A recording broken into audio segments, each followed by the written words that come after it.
está impulsando dende o paraíso anxo e o que nos chamamos progreso. Así remata ese enigmático relato breve da novena tese de Benjamin, que de algún xeito construye unha imaxe dialéctica desdoblada. Se vedes a figura do anxo, está mirando cara atrás, onde debía estar o paraíso perdido, pero vai impulsado para adiante non pola súa propia forza, senón pola forza dese furacán, desa treboada, e o que ten diante son acumulados a historia, digamos, das derrotas sucesivas da humanidade, que tamén sería, se queremos verlo en positivo, simultaneamente, o palincesto que vos dicía antes con relación a esas diferentes civilizacións entremesturadas e que ofrecen ese aspecto heteróclito, como se todo estivese ciscado, pero eses corpos, eses anacos, forman ese sería o produto, digamos, desa forza incontrolable, desa treboada chamada progreso. Vemos aí un anxo bifronte, como unha especie de xano bifronte, mirando simultaneamente cara atrás, pero avanzando cara ao futuro. Tamén é certo que alguén que avanza mirando cara atrás está avanzando a cegas. O diagnóstico que logo vai ofrecer anos despois Guy Debord na Sociedade de Espectáculo tamén van suliñar estes mesmos aspectos, centrándose na ideoloxía do consumo e facendo un collage teórico onde mestura moitas cousas, pero para non demorar moito a miña intervención, simplemente vou utilizar unha cita de Guy Debord que sintetiza moi ben o espírito da sociedade do espectáculo, un libro de lectura absolutamente recomendable hoxe en día. Eu o levo lendo dende os anos 70. Toda a vida das sociedades onde reina as condicións modernas de produción anúnciase como unha inmensa acumulación de espectáculos. Todo o que era directamente vivido afástase nunha representación.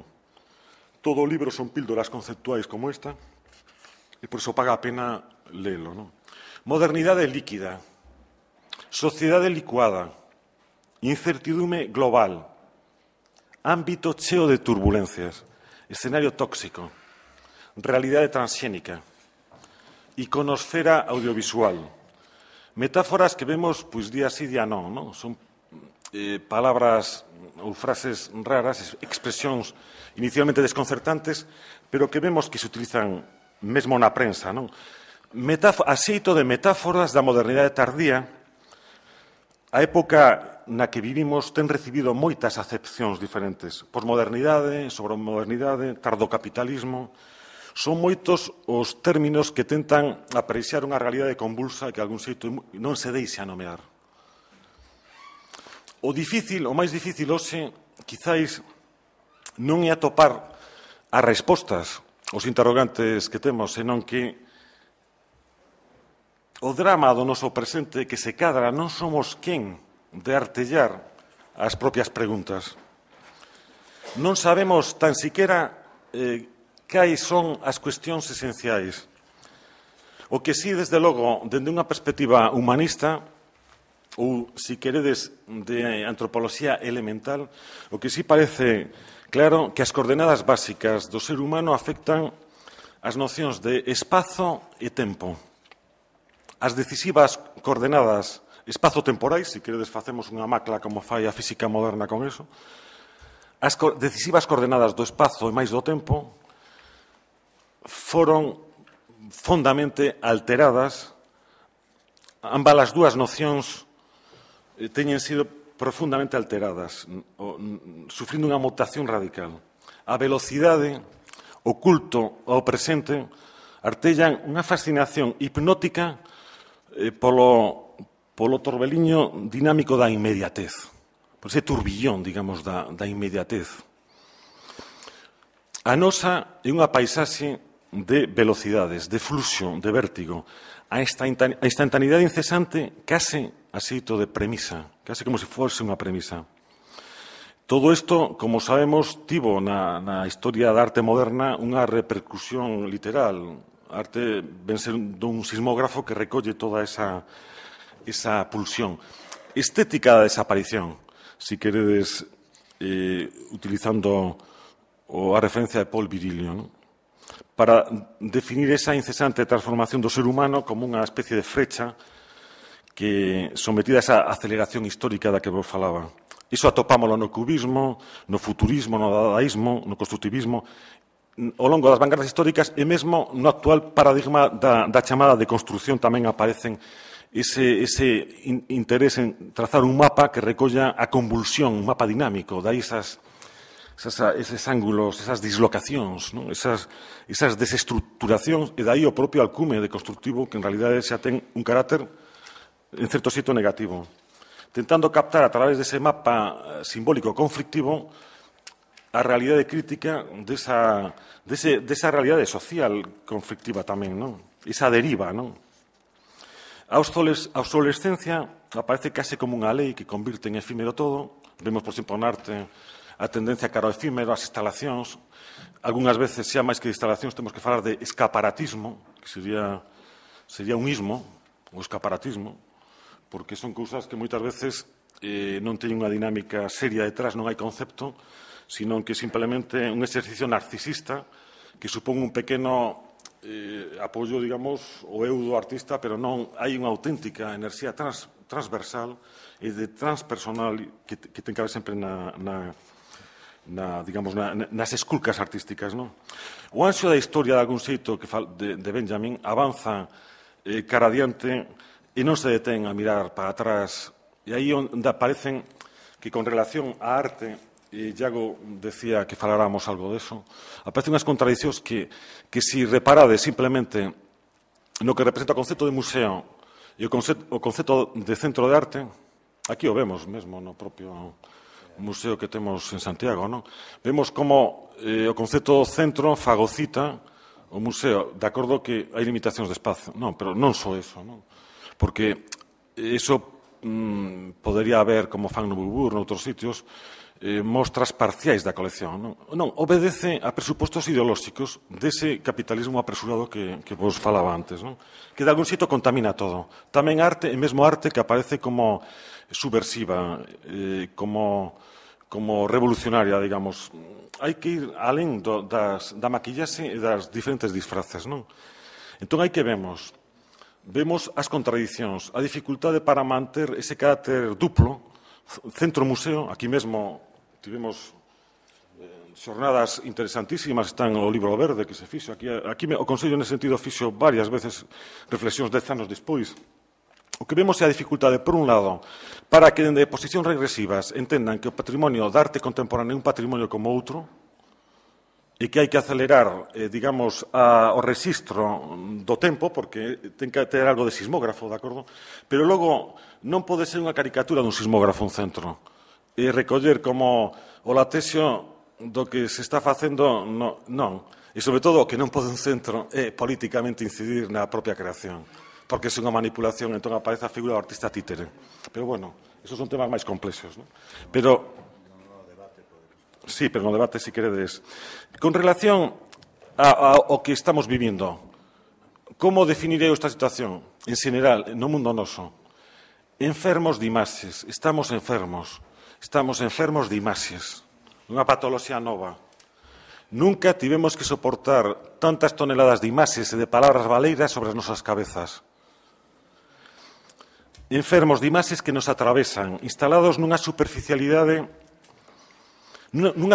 identidade sen espesor, alonxados ou afastados, mellor, que do relevo da experiencia, tempo epidérmico do movimento o baleiro na incesante descomposición do simbólico, descomposición do tempo unificado que no século XX acada ese ritmo trepidante que vos falaba antes a través de todas as ferramentas, dende o tren, o coche, o avión, aí onde se vai pulverizando todo esa, e chegamos aí hasta o mito, o gran mito da modernidade, que un pacto co demo, que é o mito do tempo real.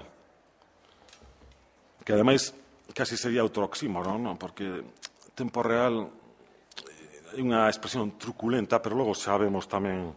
Ese tempo real aparece como paradigma da instantaneidade perceptiva sen espesor, onde unha imaxe substitúe a outra nunha especie de vértigo continuo, pero un vértigo no valeiro. Como non apela a memoria nin a identidade, son imaxes no valeiro, circulan, pero non hai recepción. Circulan, pero para ninguén. Non hai alteridade.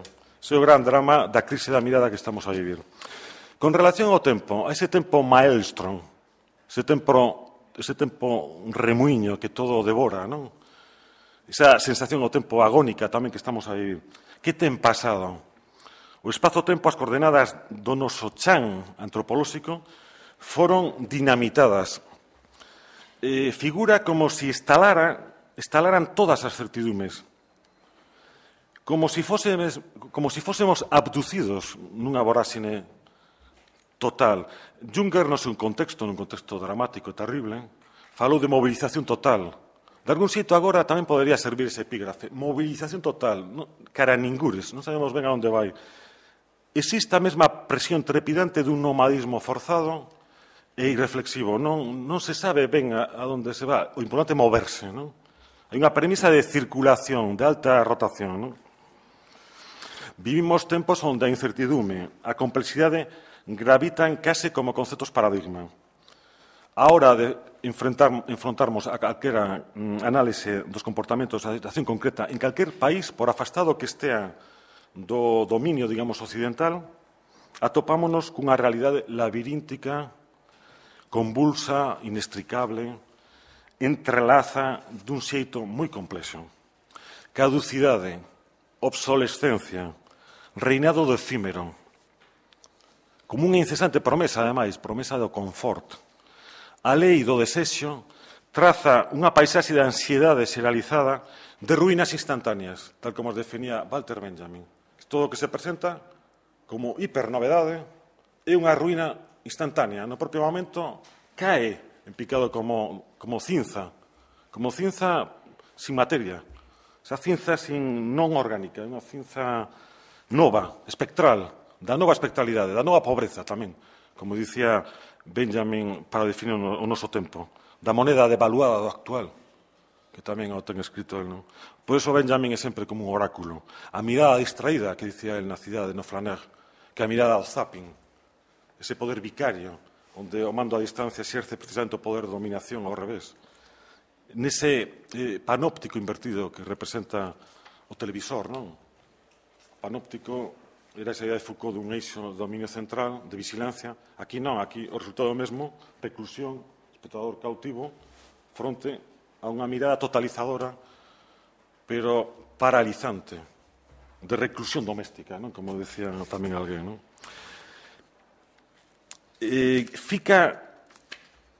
No tempo real, fica, digamos, estragado calquera outra dimensión real do tempo, dicía Baudrillard, non? Aí está a clave. Desapareceron os umbrais temporais, pasado, presente, futuro, todo fica nunha imaxe totalitaria desa actualidade, dese efecto actualidade que de algún xeito consume a nosa vida, xa non podemos nin sequera chamar existencia, non?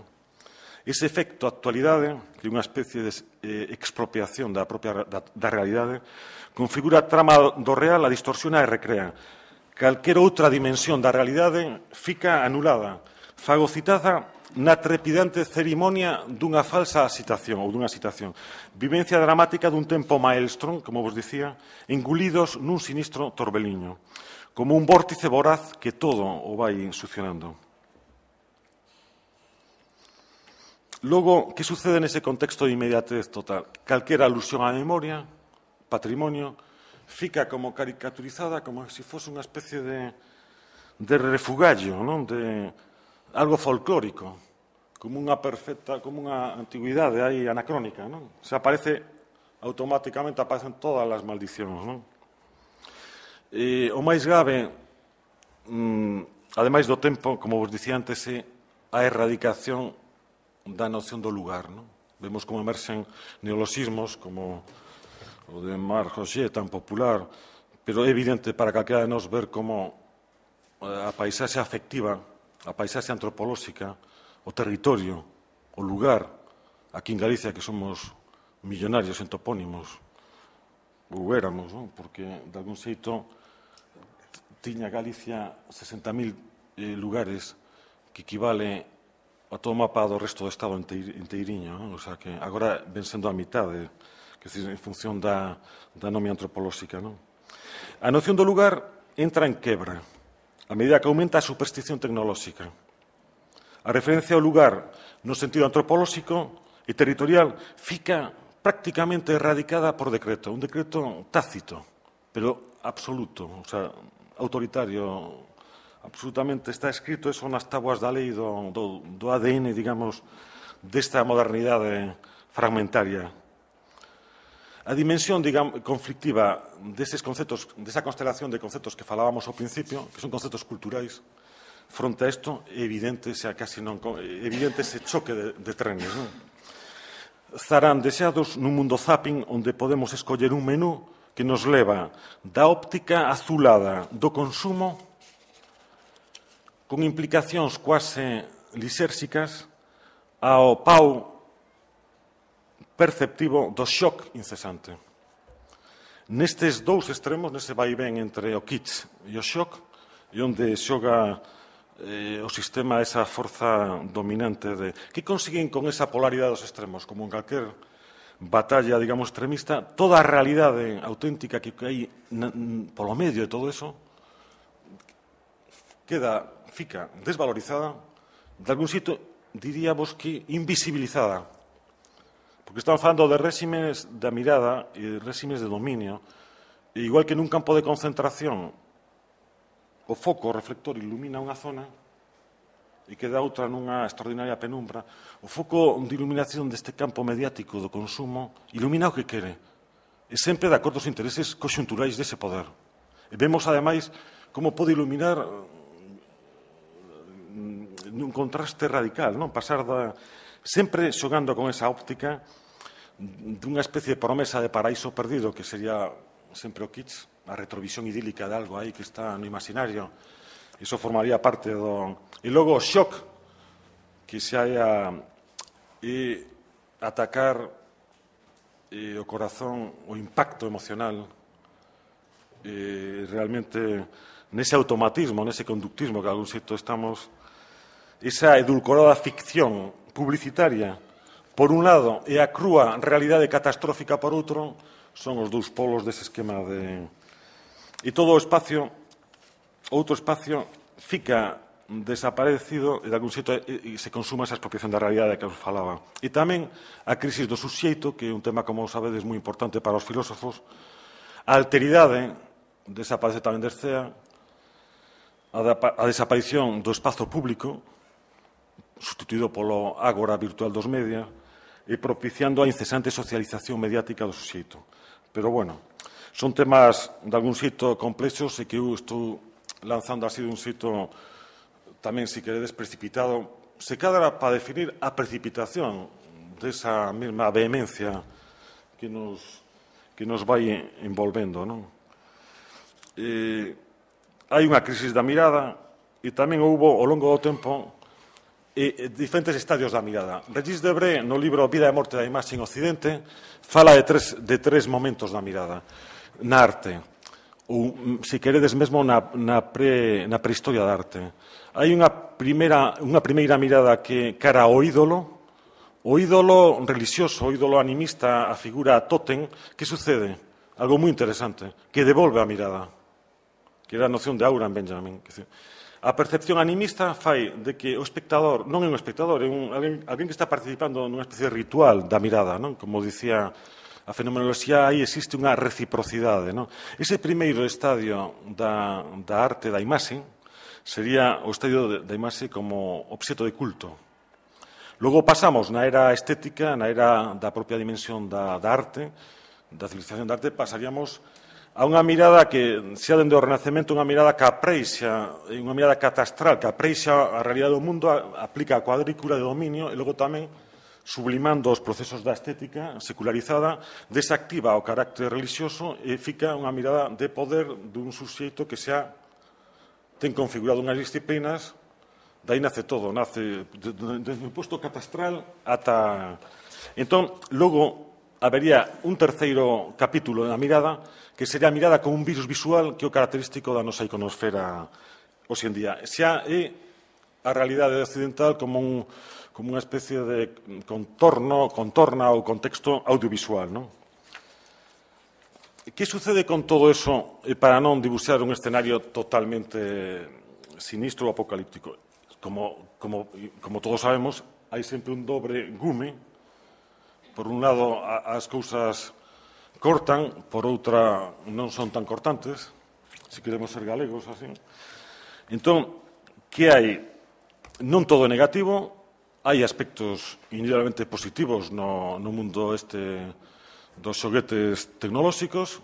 Eu teño de todo tipo de, como que máis. Isto mesmo estivo escrito nun ordenador, esta imaxe da melancolía capturamos agora en internet. Eu son unha vítima máis desto, e tamén un participante, de cando en vez emito, que cando traballo como pintor, e cando emito a miña propia resposta, digamos. Ou agora mesmo tamén tento de facer unha análise crítica desa realidade, dese doble fío. Entón, hai aspectos que o mundo da informática, para o arquivo, para a conservación de datos, o mero acopio de imaxes, vemos que é importantísimo. Eu agora sí que pediría, Iago, ti sabes pasar aquí a imaxe, que dame medo sempre tocar un trebello destes que non... Aí está. Non, xa está, que non hai máis. Non quixen poñer moitas imaxes porque con dúas chegan, xa temos bastantes, temos dabondo. Logo, esta non é unha única imaxe, sabedes que aquí temos a un home de acción e un gran intelectual. Temos a réplica, e por eso a trouxen. Isto está todo aquí no texto máis desenvolvido, a argumentación, pero eu penso que o que non pode ser, non hai que dicilo todo, se dice Voltaire, que o segredo do aburrimento é dicilo todo, non? O sea, que vou tratar de ir rematando xa con esta imaxe enciclopédica. Aquí temos a Francia da grandeur, esquerdista, neste caso, que traballou para De Gaulle, pero un posicionamento interesante. Era unha persoa, como todos nós, André Malraux, que tiña na cabeza dous hemisferios, o dereito e o esquerdo, pero a diferencia da meirande parte da xente non está especializada. As sinapsis producían un salto fulgurante, aí sí que xurdían imaxes dialécticas conflictivas, dun home que, desde logo, non quixo nunca pasar desapercibido, ou, se o tentou, non o conseguiu nunca.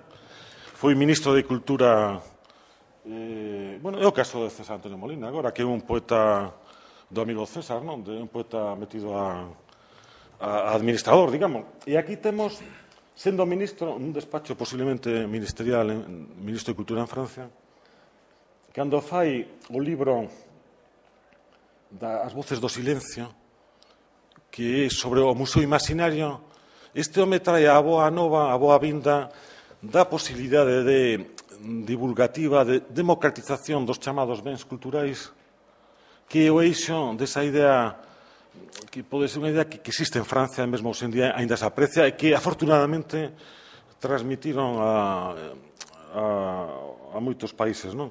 Por exemplo, o legado Miró, o legado Dalí, o legado Saura, simplemente por falar de determinadas cousas que atinxen, digamos, o patrimonio colectivo, son realidade gracias a este home, non?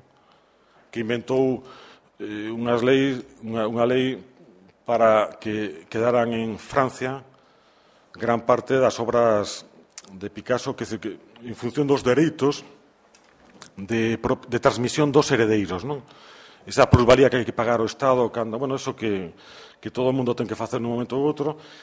El, dun xeito moi intelixente, fixo esa lei, e o que vos quería dicir, para non tampouco prolongar demasiado, porque non se trataba de darlle un tratamento aquí de protagonismo a André Malraux, pero sí definir un contrapunto á melancolía ou a tristura que hai no relato de Walter Benjamin con relación a súa historia, que el acumula refugallos, detritus. Aquí non, aquí vemos este home aí nunha posición arrogante, porque sí que é unha posición arrogante esta, do eclecticismo, dunha mirada que tenta, por primeira vez, situarse na cúspide do dominio de toda a arte que se fixo no mundo en todos os tempos. Esa era a idea utópica, ou esquemática, ou pedagóxica que André Malraux era unha especie de biblioteca de Babel das imaxes, no eido iconográfico estamos a falar, onde ele aí fai unha escolma e aquí, cando está controlando pois, a calidad de reproducción desas ilustracións ou os ferros que se chaman tamén dos libros, está dando pois, eso, o visto bo, o visto de prace a esa edición e reflicte unha posición totalmente positiva, esperanzadora con relación aos medios de reproducción masivos, a esa galaxia Gutenberg ou galaxia electrónica na que el creía neso. En cambio, si reparamos ben o marxe das parvadas que se din con relación ao texto canónico de Benjamin, para Benjamin a perda da aura era a atrofia da aura, eran horas fatales para a arte, aparece melancolía, aparece unha mensaxe de gravidade, o que pasa que sí, o texto é moi amplio, moi complexo, pode ser ambivalente, igual que antes falábamos da imaxe dialéctica desdobrada dese anxo da historia que mira cara atrás, pero avanza casas abertas cara a ese futuro, aí vemos tamén esas contradicións. Existe tamén un doble fío, un dobre gume, perdón,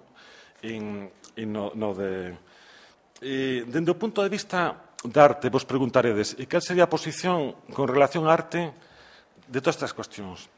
Cal é o estatuto da imaxe artística neste contexto? Dende logo, de loita contra a imaxe instrumental, porque igual que a razón instrumental estraga, digamos, a auténtica razón, a palabra tamén fica desestruturada, desmitificada, digamos. A liña de resistencia na arte é exactamente a mesma que opera na poesía, porque son linguaxes semellantes. Cargar de novo de enerxía esas imaxes, igual que unha palabra, un poeta ten que algún xeito collena nas mans e descubrir o relevo táctil inédito desas accións ou desas sinerxias. A arte de reexistencia de algún xeito alude á plenitude sensorial. A arte sería como un sexto sentido que nace dos outros 5 mesturados. Está totalmente en contra da sociedade administrada, dese desencantamento do mundo. E tamén, por suposto, das dúas directrices tamén que serían as únicas opcións que se presentan como lexítimas, que sería a arte como apéndice da sociedade do espectáculo, por un lado, para parques temáticos diversos, outra, arte pseudo-subversiva, generosamente subvencionada, o sea, que se imaginades aí as contradicións. Non houve nunca ninguna revolución artística subvencionada, nunca na historia de... Hubo artistas apoyados por príncipes, pero aquí na arte discursiva ou nese mexear fora do texto, si permitides a expresión, sería a supremacía do discursivo fronte a auténtica plenitude de liberdade da experiencia da arte como contacto coa orixe. Estou falando un pouco asiña, un pouco rápido para ir rematando, non? Porque a arte sempre conseguiu un obxectivo, non só un documento, unha crónica a arte conseguiu ampliar a conciencia e a percepción. E tamén é certo que sempre aparece como con certas antenas de futuro, cerca con dato de futuro, ou como mapa simbólico, engadido á propia realidade, como unha síntese da complexidade magmática do real, aparece. E o bo artista sería ese que consigue escoitar o ruido do mundo, o xogo do mundo, e logo ofrece aí unha proposta intuitiva, se queredes, e o que sí vexo moi claro nesa aprendizaxe da mirada, que ten que ser unha aprendizaxe da mirada como cando saímos dunha cultura totalitaria. Nos agora estamos nunha fase nova. Isto ocurreseme agora, con relación a todo o que está pasando neste tempo, non? Estamos nunha fase nova. Pois como cando o choque dos países do leste, do chamado socialismo real, que era a dictadura real, vamos, como calquer outra réxime autoritario. Nos estamos posiblemente saindo dunha réxime autoritaria que nin tan siquiera tiña ese rótulo, que era particularmente cruel, non? Entón, que se dice de broma, dice, non, que agora estes precisan como un tempo, unha cuarentena, un tempo de, non? Nos precisamos agora, antes falábase, non sei se era María Cebreiro da palabra limpa, non era Xona, pero, bueno, era esa limpeza da mirada. Nos, enfermos de imaxes, temos que avanzar a un horizonte da plenitude dos sentidos, loitar contra a expropiación da realidade, contra a amputación virtual dos sentidos, que non ten nada de virtuoso, por outro lado, e acadar unha nova práctica para a mirada, que ten que estar sempre, esa aprendizaxe a mirada cara da orixe. Vértigo poético, aventura creadora en busca da imaxe raíz, na procura da imaxe raíz. Reivindicar, por outro lado, unha mirada activa, non a mirada do mando a distancia, nin a pasividade teledirixida, sino unha mirada activa, que é a mirada da fenomenoloxía. Por iso temos que coller a Henri Bergson, temos que coller logo a Merleau-Ponty e todo o... Acadar resonancias emocionais. A imaxe representa un poder simbólico que xorde do ámbito do inconsciente. Aí temos esa natureza que transportamos que o inconsciente, a paisaxe inconsciente, esa conexión ca orixe ten necesariamente que ter determinadas estrategias nas que esculcaron moito as vanguardas artísticas. Hai que recobrar a liberdade da mirada. Alcanzar ou acadar un espazo outro. Metamorfose e reverberación. Memoria creadora, imaginación. Palabras que algún sitio tamén hai un momentiño saíron, non? Porque estou totalmente de acordo que se plantexou María Cebreiro, non? O traballo do símbolo, así por símbolo, se considera que o símbolo é unha cousa estática. O símbolo é pura transformación, enerxía de transformación. E máis, enerxía libidinal de transformación. O traballo do símbolo, igual que o traballo do soño, é definitivo nese caso. Mesturaría ambos os dous registros, soño privado, soño colectivo. Para min é o mesmo. Estes conceptos que vos lanzo aquí así a xeito de pirotecnia case para rematar, estes conceptos son difíciles de expresar, case herméticos. O artista avanza como un sonámbulo. Atentas, pode tocar coas mans en ocasións algunha certeza, algunha certidume. Sentir mesmo emocións inéditas. O recendo, o aroma de existencia, pero a miúdo móvese tatexiante pola noite, por unha especie de terra incógnita, que quere unha terra incógnita que quere acariñar, quere acariciar ca mirada, quere acariñar, tocala ca mirada, unha mirada táctil, un espectro creativo aluvional e magmático. De algún sitio ten que aparecer ese desorde, ese caos. Ou ben un pequeno detalle insignificante que medra, que se convirte nun microcosmos que acada como unha imaxe do mundo plena para ese creador. Ten que ser como un xogo disciplinado, como que quería Nietzsche, aprender a xogar coa seriedade coa que fai o neno. O mesmo grado de intemporalidade e de concentración, que está totalmente fora do mundo, arredado nun mundo que é o mundo total, pleno de coñecemento. O ollo ten que existir en estado salvaxe, como dicía André Breton, e como tamén logo dixo Lyotard. Xurde, entón, daquela xorde a imaxe de vir, a imaxe de venir, convocando unha enerxía de resistencia. Quisiera comentarmos tamén, como última imaxe, que estando aquí en Santiago de Compostela hai anos cun amigo poeta, un gran poeta, Uxío Novoneira, plantexoume daquela algo que coido que podría ser o emblema destas xornadas. E para rematar, quería volo transmitir. Faloume, entón, dunha triple mirada do poeta e do artista. Por outro lado, el consideraba inseparable da propia plenitude da experiencia humana. Un triple proceso. Descubrir, dicía el, descubrir, primeira punto.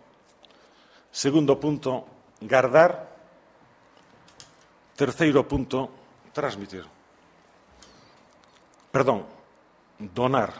Que estou eu utilizando as miñas palabras. Literalmente, el sería, perdonai o erro, descubrir, guardar e doar. De algún sitio a idea é a mesma, pero é importante sempre ser respetuoso cas palabras. Porque se eu digo inventar ou crear, preservar, guardar e transmitir, non estou dicindo exactamente o mesmo que decía Uxío, porque descubrir, sabemos que Colón fixo a descoberta de América, pero non a inventou. Entón, aí hai un pequeno matiz que tamén, do punto de vista de autor, sabemos, sobre todo os autores materialistas dialécticos, sabemos que o autor na especie humana non xera nada do baleiro, senón xoga con materiais preexistentes e o que si existe é unha activa imaginación combinadora que a que fai o milagre da arte. De algún xeito, eses tres estratos do coñecemento que considerabas consustanciais á propia humanidade, aí aparece a importancia do ensino, unha palabra que eu non empreguei, pero que na transmisión ten que aparecer, o ensino a transmisión do coñecemento. Aparece tamén implícito no emblema, no triángulo este do Courel, non? No triángulo este do Courel aparecen implícitos todas estas cuestións relacionadas cas inercias que se establecen, esa rotación entre os sentidos, sinerxias entre eses conceptos, non? Son, por outro lado, exploracións retroprogresivas.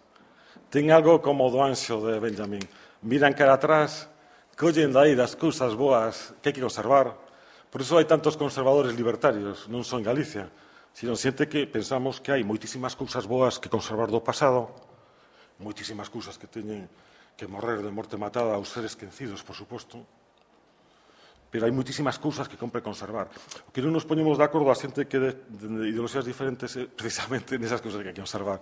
Hai que conservar o bo e logo hai que conseguir que a arte e os procesos de cultura, de creación, sexan o impulso de futuro que de algún xeito esa resistencia humanista ou esa reexistencia represente un novo reencantamento da mirada e dun certo, eu falaría mesmo dun certo entusiasmo colectivo pola experiencia de vivir, superar este pesimismo histórico no que estamos e nada, nese haiku de Uxío, nese haiku, que a él gustaban moito os haikus, nesas tres accións que se imbrican, que se interrelacionan con moita naturalidade, eu coido que expresan de forma moi clara o sentido, penso, xenérico deste ciclo, un reto para estes tempos convulsos que vivimos, un reto maravilloso e un desafío cheo de suxestións. E máis nada, e gracias pola vosa atención. Moitas gracias.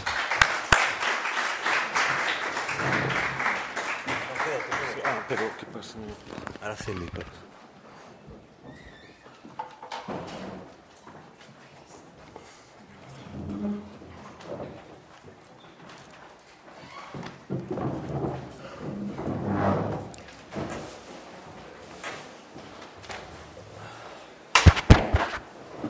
Bueno, temos como remate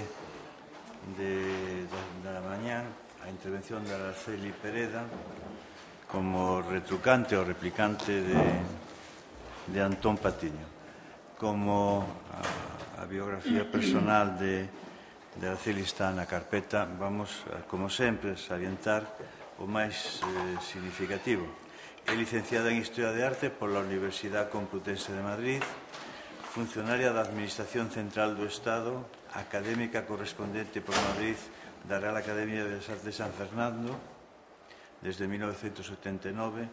A súa experiencia laboral no ámbito da Administración Pública foi encargada da sección de profesorado da enseñanza media do Ministerio de Educación, xefa da sección de publicacións da Editora Nacional, directora do Centro Nacional de Información e Documentación do Patrimonio Histórico da Dirección Xeral de Belas Artes do Ministerio de Cultura, directora xeral do Patrimonio da Comunidade Autónoma de Madrid, asesora executiva no Gabinete da Ministra de Cultura para Patrimonio Cultural e a súa relación con organismos internacionales e especializados, coordinadora do Programa de Patrimonio Cultural da Cooperación Española da Agencia Española de Cooperación Internacional desde setembro desde 2001. Na actualidade é coordinadora do programa Acerca de Capacitación para el Desarrollo en el Sector Cultural de Dirección General de Relacións Culturales e Científicas de la ECI. Pois nada, agradecemos a súa presencia, o seu esforzo e aquí a temos para dar esta réplica a Antón Patiño. Moitas gracias, Araceli. Gracias, Iago. Buenos días. Yo me excuso, deseo comenzar excusándome por no falar galego, lo siento, pero supongo que eso no impedirá que nos entendamos. Y quiero en primer lugar agradecer la invitación por una doble razón. Lo primero, el ser replicante Yo, que adoro el cine, que considero además que ir al cine es uno de los mayores lujos que uno puede tener en la vida, o uno de los mayores disfrutes en el campo de la creación, hay una película que me gusta especialmente, una película de Ridley Scott, que se llama Blade Runner, y me gusta mucho incluso el actor que figura como replicante. Por lo tanto, ser replicante me encanta. Y me encanta serlo de Antón, porque supongo, y lo agradezco además a los organizadores, supongo que los organizadores, cuando Iago me invitó a dar la réplica a Antón Pantiño, era porque pensaba que nos iba a permitir hacer un contraste entre las ideas de un creador y las de una historiadora del arte dedicada en su vida profesional fundamentalmente a la gestión del patrimonio cultural, es decir, a la acción. Luego veremos que indudablemente esas separaciones son débiles, pero en fin, supongo que eso lo tenían en mente, situar creación frente a acción, cuando nos proponían reflexionar aquí en Santiago de Compostela sobre el valor crítico de los bienes culturales, aunque, como digo, las fronteras son muy débiles y luego lo veré. Y Antón ha terminado precisamente su intervención con esta maravillosa foto en la que nos muestra un personaje, Malraux, que a veces, en la que ambas actitudes, no sé si esquizofrénicas, pero supongo que él además las ejecutaba con una gran naturalidad, se daban en la misma persona. Malraux como intelectual, que contribuye de manera esencial a la ampliación de los conceptos de patrimonio y al acercamiento de los ciudadanos a la cultura artística, entre otras muchas aportaciones que realiza en el campo intelectual, frente a un Malraux, ministro, hombre de acción, gestor que impulsa leyes que han marcado hitos, estas leyes, en la historia del conocimiento, en la historia de la difusión, en la conservación y en la salvaguarda del patrimonio cultural. De ahí mi interés por esta dicotomía que para Antón representa Malraux entre intelectual y persona de acción. Porque ambos, el creador y el gestor, actúan bajo la influencia de las condiciones sociales, económicas, políticas del presente, pero indudablemente también están condicionados por las condiciones económicas, sociales y políticas del pasado que nos transmitieron unos símbolos y no otros, y también de eso querré hablar luego más tarde. Ambos grupos, creadores y gestores, tienen que tener presente la importancia de la historia para la humanidad y para el patrimonio, tanto como símbolos y reconocimientos de identidad del pasado, cuanto de instrumento de potenciación para el futuro, incluso de ese desarrollo social y económico. Por ello, la primera pregunta o la primera reflexión que me quiero hacer respecto a los bienes culturales es: ¿están enfrentados o están separados la creación y la gestión artística? ¿Deben estarlo? No sé si en relación con el arte se puede saltar de un lado a otro del espejo, como lo hacía Alicia en el País de las Maravillas. Antón, yo creo que es la prueba, como su director de un gran centro de referencia en España, que es el Círculo de Bellas Artes, de que se puede estar en un lado y en el otro, como lo teníamos con Malraux. Y además no creo solo que se puede, sino que se debe. Y se debe porque el empirismo de la gestión puede sentarle bien al creador y puede aproximarle a lo cotidiano. E igualmente la gestión cultural creo que nunca se puede dar ni puede progresar sin una capacidad de quien gestiona para crear, para inventar, para arriesgar, como la que tienen los artistas. Estoy de acuerdo con una de las ideas expresadas por el presidente brasileño Lula da Silva hace unos días en Toledo, cuando recibía el Premio Internacional Don Quijote. Decía: la importancia de la audacia y de la imaginación en la construcción de otro mundo. Con la imaginación solo no cambiamos la realidad, pero sin ella corremos el riesgo de quedar presos del conformismo ceniciento. De ahí la función de la cultura.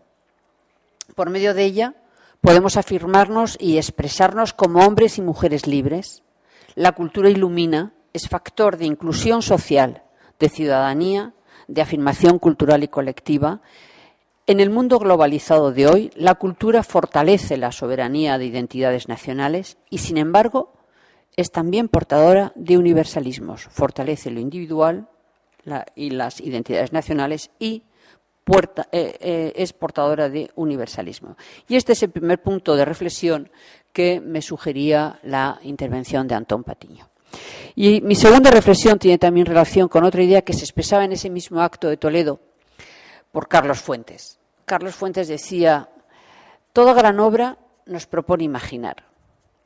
Tenemos un pasado que debemos recordar. Tenemos un porvenir que podemos desear. Pero solo recordamos y deseamos el presente aquí y ahora, en el tiempo que nos es concedido para vivir. Toda gran obra es una llamada a la acción. Hablamos, imaginamos, actuamos. Y Carlos Fuentes, citando precisamente a Gabriel García Márquez, decía: somos lo que hacemos a partir de lo que heredamos. Esta es una segunda idea sobre la que deseaba replicar Antón. Aunque Antón ha hablado más de arte y cultura que de artistas y espectadores, pero necesitamos del artista, del creador artista, que el creador artista contemporáneo posea referencias, ya que el adanismo, Adán, Eva, es decir, el adanismo en arte no existe y está condicionado por la necesidad humana de conocer los símbolos de identidad que la historia nos ha ido dejando para permitir reconocernos e interpretar el presente. El arte, creo que el arte se mueve en, para, con, póngale en todas las preposiciones, en, para, con, contra la sociedad.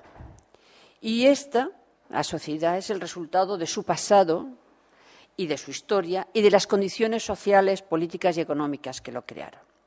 Señalaba Antón en su intervención, que me envió hace unos días, decía él: si nos aproximamos para ver un poco más de cerca estos conceptos, cultura, arte, memoria, y nos demoramos en las resonancias que desprenden, percibimos cómo chocan frontalmente nuestro mundo.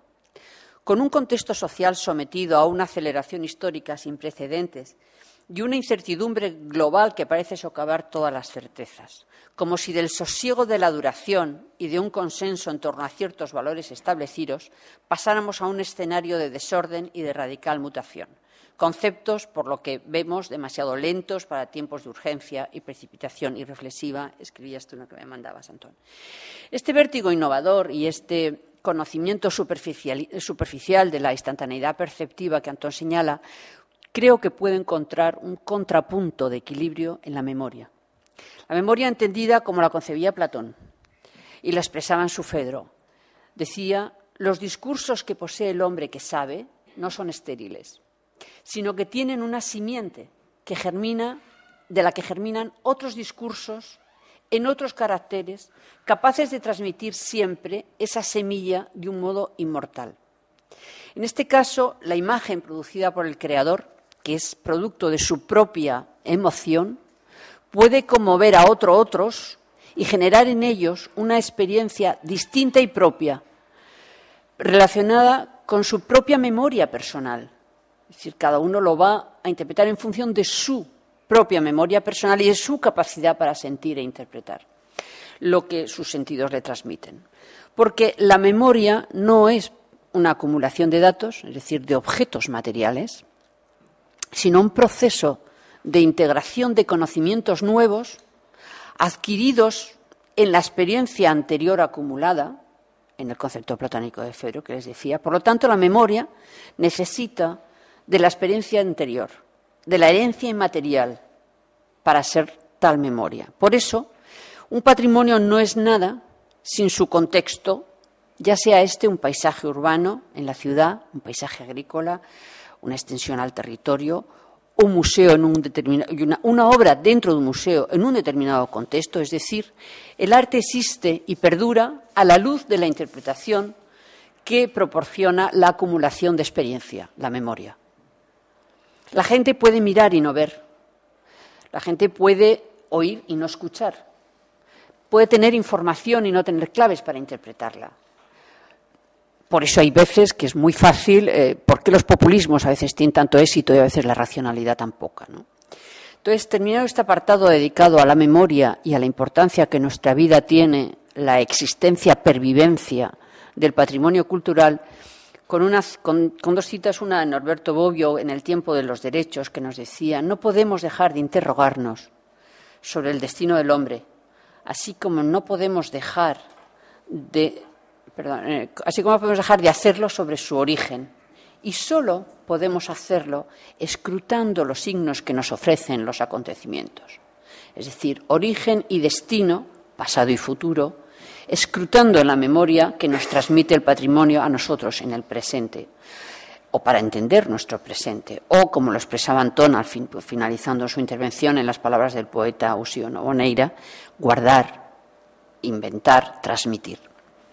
Y pensando en la inmortalidad de algunos signos o símbolos de la historia que llegaron hasta nosotros, quiero hacerme con ustedes algunas preguntas. ¿Qué llegó hasta el presente y por qué? ¿Qué bienes culturales conservar? Y en el caso de los creadores de hoy, ¿qué obras se proyectarán al futuro? ¿Por qué y quién las seleccionará? Antón hablaba del cruce de miradas entre creadores y sociedades. Y yo me pregunto, ¿por qué razones? ¿Qué razones hay para mirar? A veces se mira y no se ve. ¿Quién determina que el trabajo de los creadores pueda ser conocido, reconocido por las generaciones futuras? La creación, una obra, tiene en sí misma un valor intrínseco, ¿o no? ¿O se lo da la sociedad? Hay obras a las que en un momento determinado se les concede, lo sabemos todos, un valor, como ocurre hace unos días, teníamos en la prensa salía, y era muy comentado y por muchos muy criticado, la subasta de obras del creador, yo no sé si le llamaría artista, Damien Hirst, con unas subastas espectaculares desde el punto de vista económico, pero que muchos ponían en cuestión que tuviera un valor cultural. El valor cultural era dudoso. Y por el contrario, ¿cuántas obras hemos destruido, despreciado, abandonado o perdido a lo largo de la historia de la humanidad a causa de criterios de selección, y no solamente por causas naturales o por causas como las guerras, sino a causa de criterios de selección, cánones, modas vigentes en el momento de producción de la obra que hoy nos parecerían intolerables? ¿Cuántas actividades sociales, religiosas, políticas, como las de los talibanes ante los budas, por ejemplo, de Bamiyan, destruidos en Afganistán en 2001, se han producido a lo largo de la historia, impidiéndonos conocer gran parte de nuestra historia, de los bienes conocida a través de los bienes culturales que se realizaron en el pasado? Y luego, ¿qué apreciamos, qué conservamos? Y de lo que apreciamos y conservamos, ¿cómo lo hacemos y por qué? Porque eso nos conduciría a nuevas preguntas y nuevas reflexiones, como por ejemplo la función de los guardadores de los museos, donde se guardan las obras, o de otros equipamientos, el papel de la transmisión y de los transmisores del conocimiento y de los guardadores de bienes culturales, de las personas que hacen que lo lleguen conservando, restaurándolo, lleguen hasta nosotros, a veces con criterios del presente, pero que suponen una destrucción para el futuro. Eso, con qué criterios seleccionamos y lo que seleccionamos, con qué criterios lo conservamos y lo restauramos. Y más preguntas en relación con el significado de las palabras. ¿Qué es arte? Le preguntaba a Yago cuando me invitó a participar en este encuentro respecto a lo que él consideraba que debía ser mi intervención y a qué se refería cuando enunciaba lo de los bienes del arte. Tendríamos que hablar de todos los campos de creación que dan lugar a manifestaciones artísticas, o estaba pensando solo en un determinado sector. nos limitábamos a la que hemos considerado tradicionalmente o hacíamos un esfuerzo de imaginación y pensábamos en cuáles son los bienes del futuro, la fotografía, el audiovisual, todas las nuevas formas de creación y las que aún no conocemos, no podemos imaginar, pero seguro que tendríamos que hablar de ellas dentro de un tiempo. Yo creo que pensaba en los bienes culturales muebles, de los que hablará esta tarde la profesora Martín de Justicia y, por lo tanto, no debo hacerlo yo ahora. Pero me interesa traer al recuerdo de ustedes alguna reflexión sobre lo que han evolucionado precisamente los conceptos a lo largo del tiempo y, sobre todo, cómo esa situación dinámica se ha acelerado de manera exponencial desde el final de la Segunda Guerra Mundial en relación con el patrimonio y, sobre todo, en relación con los sentimientos del ciudadano respecto al patrimonio cultural y natural. Esa reflexión sobre los cambios en el significado de las palabras lleva a otras, como las del reflejo que tiene ese cambio de conceptos en la gestión y en la actividad de instituciones públicas y de los líderes políticos o sociales, y quienes unas veces liderando y otras veces yendo detrás, han puesto en marcha medidas que buscan mejor la protección, la conservación y la restauración y la gestión del patrimonio cultural. Unos conceptos, proteger, conservar, restaurar, gestionar, que a su vez también han ido evolucionando mucho y en poco tiempo. Curiosamente, el valor social del patrimonio fue muy poco considerado a lo largo de la historia. Y hubo que esperar a la Revolución Francesa, como ustedes saben, para que se acelerara el aprecio por los objetos artísticos legados por el pasado. Surge así en el siglo XIX el concepto de patrimonio histórico como una estimación crítica del pasado que se simboliza en los términos de monumento nacional, concepto decimonónico, que ahora cuando oímos nos chirría, pero que entonces tenía un gran valor simbólico. En cualquier caso, el monumento nacional fue el punto de partida que nos ha ido llevando hasta el actual concepto de bien cultural, en el que se integran todas las manifestaciones y testimonios de la actividad humana que son necesarios conservar por ser símbolos del pasado, es decir, tienen valor histórico, o dignos de guardar por su belleza, es decir, valor artístico, que es otro de los conceptos que se manejó en el pasado, pero que es un concepto subjetivo y que varía a lo largo del tiempo.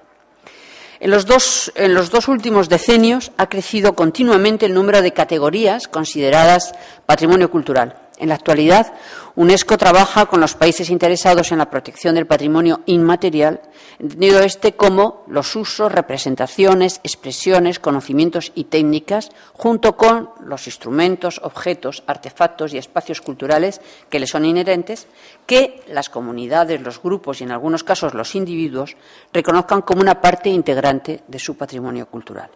E igual que ha evolucionado los conceptos y las categorías de patrimonio, ha evolucionado la consideración de la sociedad respecto a la necesidad de conservar y restaurar el patrimonio, pasando de ser un objeto de placer, propiedad exclusiva del coleccionista que lo encargó o lo adquirió, a convertirse en un bien público que ha de ser disfrutado por la comunidad, y a partir de la Ilustración y de la Revolución Francesa esto además va a los museos, y el remate de este proceso ha sido la creación de la lista de Patrimonio de la Humanidad, un club selecto al que todo el mundo desea pertenecer. Entonces, además de la conservación y de la restauración del bien cultural, se han dejado de ver la conservación y la restauración como una carga que debía ser sostenida, soportada por los propietarios, para considerarse, otro cambio copernicano, una fuente de riqueza social y económica, con los problemas añadidos que genera de explotación abusiva y especulación sobre su valor de uso. Una verdadera transformación ha supuesto la consideración también de la cultura y del patrimonio cultural como un instrumento fundamental para promover el desarrollo social y económico de la sociedad. Y es ejemplar y digna de análisis la contribución, y quiero hacer un paréntesis que tiene referencia con mi trabajo actual, porque realmente es ejemplar y digna de análisis la contribución intelectual y la experiencia que España está aportando en este campo a través de la política de cooperación al desarrollo, en el que ha incluido, y además es un instrumento de debate que está poniendo, se está poniendo sobre la mesa en los organismos internacionales, como al crear, en España ha confeccionado una estrategia de cultura y desarrollo que constituye una referencia a tener en cuenta sobre el papel que la cultura supone, no como un elemento de carga, que es lo que ha sido, o un elemento solo de disfrute, que fue un poco la concepción del pasado, sino cómo puede contribuir precisamente a generar desarrollo político, desarrollo social y desarrollo económico. Y al mismo ritmo que, o a mayor, igual o mayor ritmo del que, ya que en muchos casos han sido impulsores, se han transformado los intereses de las instituciones nacionales e internacionales y cómo lo han mostrado y cómo se han plasmado en recomendaciones, normas y leyes. De aquellas limitadas instrucciones para inventariar o conservar de comienzos del siglo XIX, se ha llegado a una profusión de leyes nacionales y de recomendaciones y organismos, algunos como la UNESCO, como el Consejo de Europa. De esa Carta de Atenas de 1933 hasta la Convención de la UNESCO de 2003 para la salvaguarda del patrimonio cultural inmaterial, de octubre de 2003, han sido numerosos los hitos que han ido jalonando este camino. Entre otros, la Carta de Venecia del 54, la Convención de la UNESCO sobre el Patrimonio Mundial Cultural y Natural, que puso el natural también junto al cultural, en el 72, el Año Europeo del Patrimonio Arquitectónico en el 75, la Convención de Granada para la salvaguarda del patrimonio arquitectónico en el 85, la salvaguarda del patrimonio arqueológico en La Valeta en el 92, del paisaje, el Convenio Europeo del Paisaje en Florencia de 2000, la Carta de Cracovia también de 2000, o la Nueva Atenas sobre los principios de restauración o de intervención en el patrimonio. Antón ha hablado ampliamente de los conceptos referidos a arte, cultura, memoria, y creo que ninguna aportación mía sería de mayor interés. Yo solo he comentado la evolución de los significados del arte y del patrimonio cultural y de la importancia que tiene preservar la memoria, tanto para los creadores como para cada uno de los ciudadanos y para lo que los ciudadanos somos cuando somos colectividad, que es sociedad. Yo me he referido más al pasado y a la historia y a sus símbolos llegados hasta nosotros, porque Antón reflexionaba sobre la situación actual, en la era de la incertidumbre global. Y desde lo que acontece en los procesos del arte y la creación, terminaba proponiéndonos esto, una triple visión: guardar, inventar, transmitir. Pero hemos de ir finalizando y querría antes de hacerlo proponerles un tema más para el debate y una conclusión, alineada con las propuestas manifiesto que Antón Patiño nos hacía al final de su intervención. El tema para el debate, un tema nuevo, que no sé si estos días habéis tratado aquí, Iago, pero que tú sí conoces, es la sobreexplotación del patrimonio, una reflexión relacionada con el uso y el disfrute del patrimonio, que en la Asociación Hispania Nostra, de la que Iago y yo somos miembros activos, venimos haciendo desde hace 3 años, y que hemos, en una serie que hemos denominado Debates del Patrimonio, pretendemos dar lugar a un debate y también a actitudes y nuevas soluciones que nos permitan seguir defendiendo nuestro interés de siempre, la conservación y el incremento del patrimonio cultural. Y es que tradicionalmente la dicotomía entre arte de masas y arte de élites se repite cíclicamente, yo creo, desde la Revolución Industrial.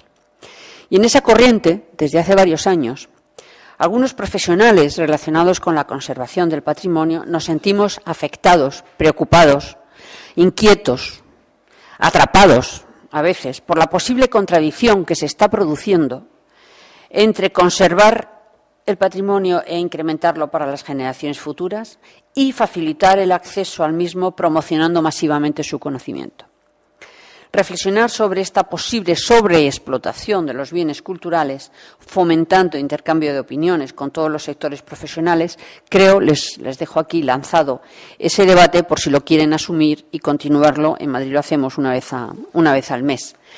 Porque de forma tradicional hemos considerado que el uso y disfrute del patrimonio era un objetivo fundamental para la conservación y que con eso contribuíamos a este propósito y facilitábamos el acceso al mismo y se difundía su existencia a través de todos los cauces de que disponemos en el presente, ya fueran medios escritos, visuales, radio, electrónicos, etcétera. Y hemos comentado que ha cambiado mucho el concepto de patrimonio en muy poco tiempo y así como lo mucho que han evolucionado los sentimientos de los ciudadanos en relación con este patrimonio y llegados a este punto hemos de hacer un diagnóstico sobre el presente con objeto de preparar un futuro en el que las actividades de preservación sean indisociables de la mejora de la calidad de vida de los ciudadanos y de la defensa de los intereses de la colectividad sobre los intereses particulares. Y durante muchos años y desde diversos foros hemos defendido una serie de ideas con respecto a la conservación del patrimonio. Algunos objetivos se han alcanzado, otros están en camino. Pero, si bien es cierto que lo logrado ha sido la mayor parte de las veces positivo, somos cada vez más los que estamos de acuerdo en que se puede morir de éxito. De ahí que sea necesario analizar con esmero lo que se ha hecho para proponer modos de hacer que encaren el futuro sin poner en riesgo la herencia recibida, modos de hacer positivos que no levanten barreras contra el desarrollo, pero que no produzcan sobreexplotación. Y en muchos sectores del patrimonio existe un gran riesgo, que es la masificación, pero en otros no solo es la masificación, sino que existe una peligrosa relación entre dinero y patrimonio.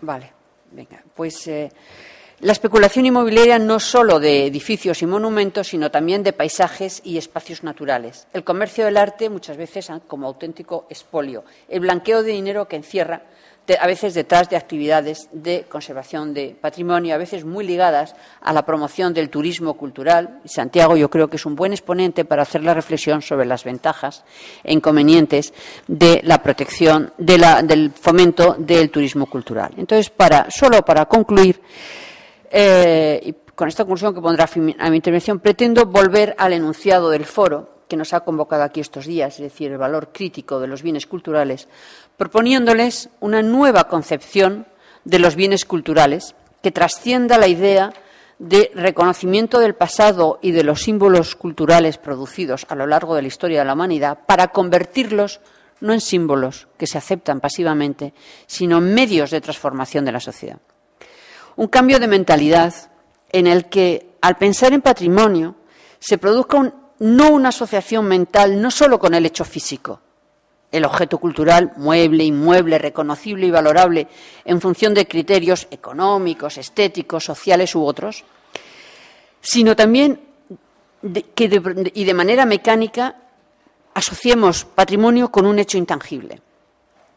Antón hablaba en su intervención de la actitud de Marró frente a Walter Benjamin, que reivindicaba el aura o irradiación carismática de la obra de arte. Yo también reivindico ese aura y propongo que en el futuro prestemos más atención a lo inmaterial. Y no me estoy refiriendo al patrimonio intangible.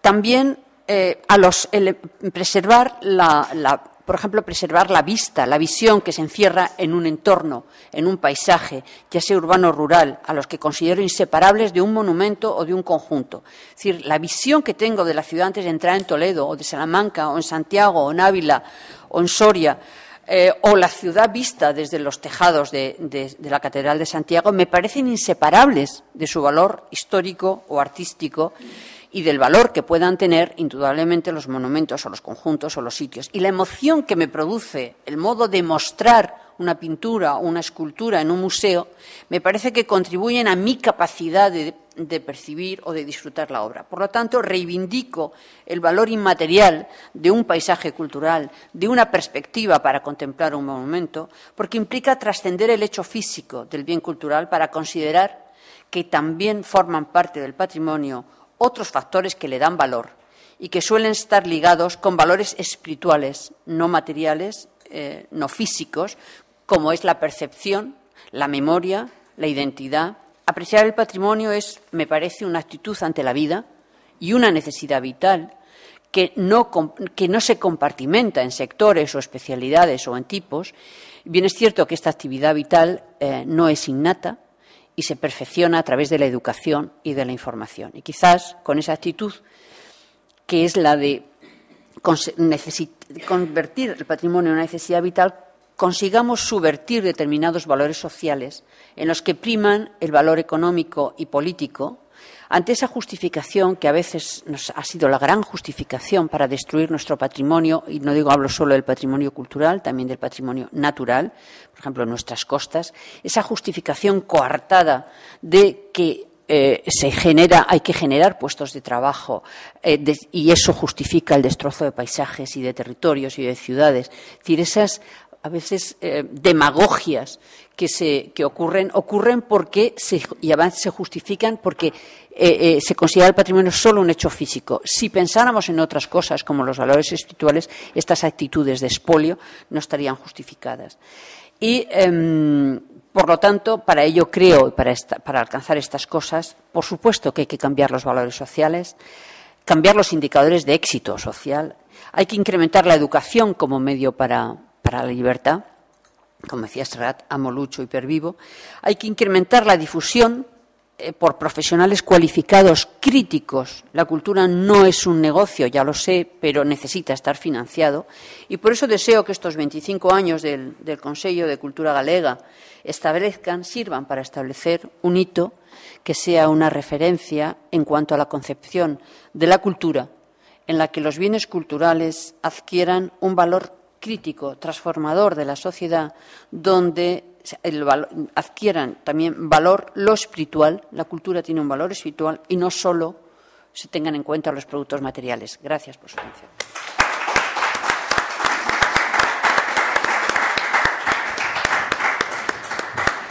Ben, agradecemos aquí a Araceli o esforzo de síntesis, pero tamén de sometemento a un control de tempo para poder establecer o retrucado de Antón ahora e despois da xente que está aí no salón. Antón, tócache. Bueno, eu desito moi breve para non abusar así no uso da palabra, non? Eu normalmente estou moi calado no bradoiro, no taller, entón aproveito estas ocasións para que usa dialéctica, non? Totalmente de acordo, como podes imaginar, con ese primeiro referente da memoria, para mí absolutamente central, no interesante relatorio de Araceli vai aparecendo puntos que eu suscribo de tal xeito que digamos que non hai elementos de discrepancia como para que eu poida, entre outras cousas tamén porque estuvimos en contacto fixemos realmente os deberes, non? de enviar, que é difícil hoxe en día que as presas, que a falta de tempo que temos todos, pero si conseguimos armar aí a través dun primeiro envío aproximado do tono, e logo xa outro que foi máis ben esta intervención que escutaches miña, non? Simpatizo totalmente expresado con ela, agradezo moitísimo as matizacións derivadas da súa experiencia política, imos decir, de xestión, da administración, porque precisan cousas que eu, dun xeito moi xenérico, non, aparte que tampouco podes tocar os temas, pero son cousas que eu tamén dado un xeito tamén tinha pensado, non? Pero todos, penso que amosa un plantexamento progresista, un plantexamento moi na liña do que compre loitar para conservar, non? A la ladaña de preguntas, non? Esa letanía de preguntas, interesantísimo, claro, porque ás veces as preguntas son máis de agradecer que as propias respostas, non? Porque aí había un mapa de preguntas, unha ladaña de preguntas que ten algo tamén poético, non? Un deixarse levar, a mí gustaba moito Samuel Beckett, non? No medio do discurso nihilista ou absurdo de Beckett, hai moitas preguntas tamén, non? Eu simpatizo moito con esas preguntas porque pareceronme moi necesarias. Logo xa falou coa precisión casi de ciruxiano, non? A precisión do coñecemento alrededor de cuestións claves, non? Unha eu penso que aí toca na ferida, non? Na ferida, nesas cicatrices, nesas fendas, na paisaxe, nesa desfeita, porque que sucede? O turista cultural, o turista global, é un animal gregario, non? Vémoslo por aí. Vai en manadas. A contemplación estética é un fenómeno hai que salvar de un en un. Isto é así, un club de escollidos, de autoescollidos, que ten unha motivación personal, o que se queda salvar nesto, onde sexa, mesmo no labirinto, por exemplo, por poñer un exemplo casi de desfeita catastrófica, Arco, non? Non vale mesmo nin parexas, ti podes ter unha moi boa relación de parella, pero compre ir dun en un, non? E mesmo de cando en cando facer algo inverosímil, de cando en vez, que parar dentro unha obra. E, por favor, non lle dedicar simplemente os 30 segundos de rigor. que eran 30 segundos hai 10 anos, agora son 20, porque un umbral de percepción hoxe en día o marca os pop de televisión. Mesmo eu agora falando con vos casi teria que dicirlo todo en 20 segundos. Que dicir unha idea, logo podo pasar a outra, pero se non sou neses tempos, malo. Porque posiblemente pasaría como con Julio Iglesias, non? Que decían, un xornalista que o presentaron e dixo, me presentaron a Julio Iglesias, le di la mano, pero me di cuenta que ya no estaba ahí. O sea, unha cosa brutal. Pero bueno, por poñer aquí a sitio de Diana un representante de esa locura, ¿no? Porque cando den que os artistas deliramos, sí, saímos do suco ás veces, ¿no? Podemos saber mesmo algo de latín, casi, ¿no? Pero quero decir que non hai xente todavía máis perturbada, ¿no? O turista, ese animal gregario, esas manadas, non volta a medrar a erva. A sobreexplotación, dixendo os xogos de pirotecnia así de manifesto, non? A sobreexplotación do patrimonio dos chamados bens culturais que comentaba Araceli, esa é unha clave esencial de loita para conservar e non facer un xogo absurdo dunha cultura de campo temático, de parque temático que non ten nada que ver ca cultura. Aí a palabra cultura está secustrada, como case todas. Quer dizer, é mellor, por exemplo, imos poñer un exemplo que pode ser as Covas de Altamira. As Covas de Altamira fixes unha réplica, logo mandaron esa mesma xente, además eran coñecidos, eu estuve vendo aquilo, non? Interesantísimo, quero dicir. Logo, Juan Navarro Valdovez fixo un laborario, un bo arquitecto. Aquela xente que era Saura, unha xente da Facultade das Artes, fixeron un volador, que logo houve outra réplica. Aquí tamén está falando de replicantes. Por eso, os replicantes, que foi moi simpática a ironía primeira de Araceli, os replicantes ou o transxénico, ás veces a ovella esa paga pena, non? Quer dizer, esa réplica das Covas de Altamira que permite? Ten que ter unha contrapartida. A contrapartida é necesariamente elitista.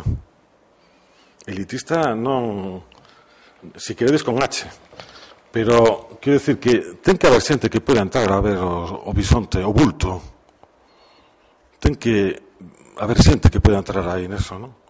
Que sucede? Como os alcohólicos ou os fumadores. Se eu dos primeiros anos da miña vida, aos 20, bebín xa todo que outra persoa bebe nunha vida, pois xa logo, quer dizer, aí pasou tanta xente que a piques estiveron de naufragar os bisontes, non?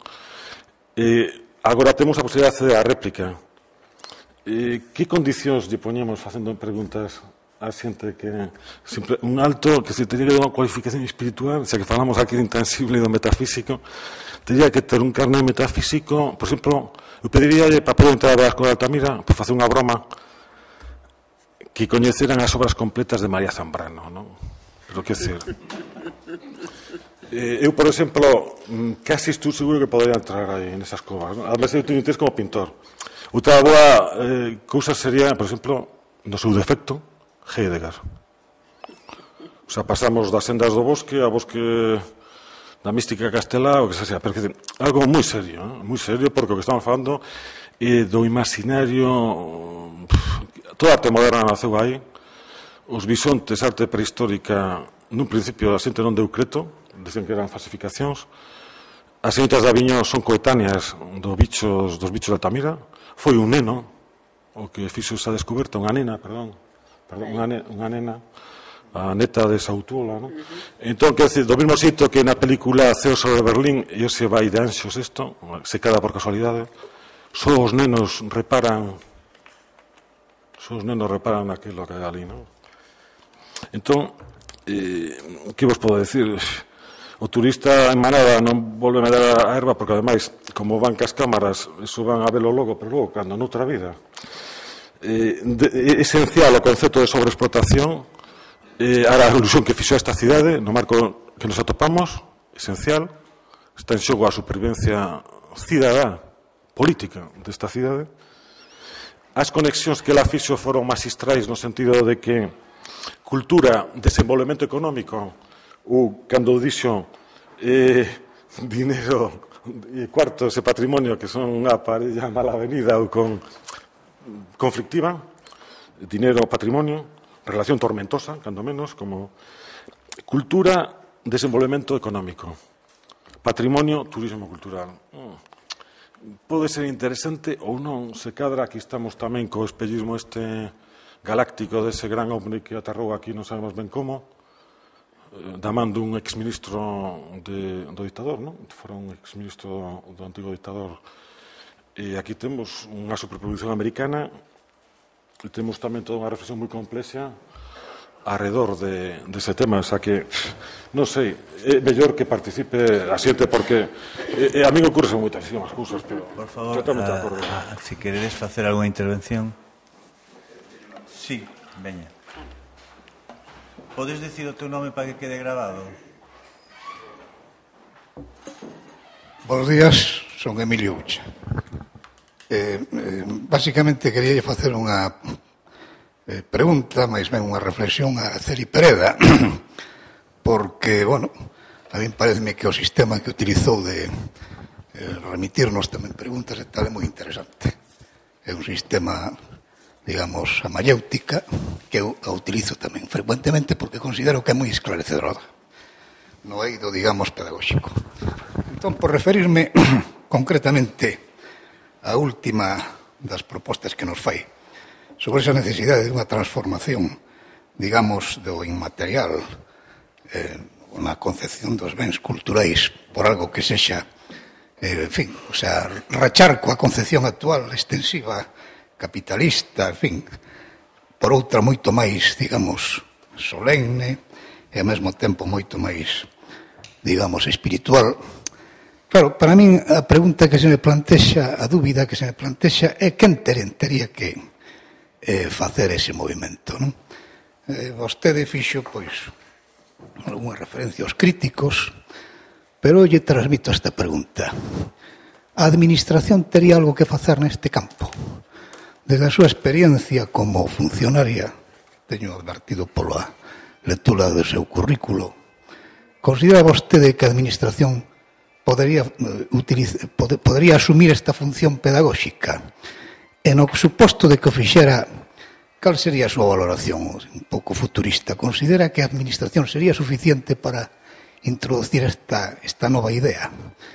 Penso, desde o meu punto de vista, que ten que ser algo moito máis amplo, non? É dicir, ten que ser, pois, en fin, unha labor moito máis complexa, moito máis extensa. Pero polo papel que a administración, teóricamente, podía utilizar neste, o poder que podría ter, digamos, de persuasión, tal vez fora interesante que o fixera. En fin, básicamente esta reflexión é a pregunta. Moitas gracias. Indudablemente no hay respuesta. ¿Quién tiene que hacerlo? Yo creo más en la gente y en la sociedad. Es decir, creo más en las personas. Pero indudablemente, le digo, comenzaba así mi intervención. Es decir, creo que las personas solo sin el apoyo social, es decir, sin la gestión, sin la administración, representando los intereses públicos, que esa es otra, por eso también le quiero contestar en ese sentido, no es posible. O sea, para avanzar, tanto en el campo de la cultura, una de sus manifestaciones culturales, que es el patrimonio, como en el resto, como para que la sociedad avance, nos necesitamos todos. Necesitamos que la gente esté sensibilizada, con lo cual, para mí, lo fundamental es primero que cambien los valores.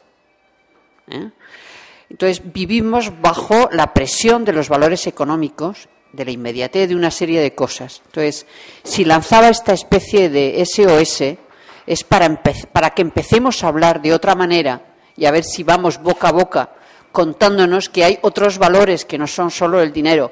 Yo me recuerdo a mí misma desde la administración y desde lo privado, hace 20 años, cuando empecé a trabajar, cuando nos conocíamos, cuando empecé a trabajar en el campo del patrimonio, hablando, y me miraban muy mal cuando hablaba de dinero y patrimonio. Yo luego estaba en una fundación que era pública, pero que he defendido la importancia de la autogestión económica, es decir, lo que decía un poco el profesor Carbonell. Es decir, la cultura no es dinero, pero necesita dinero.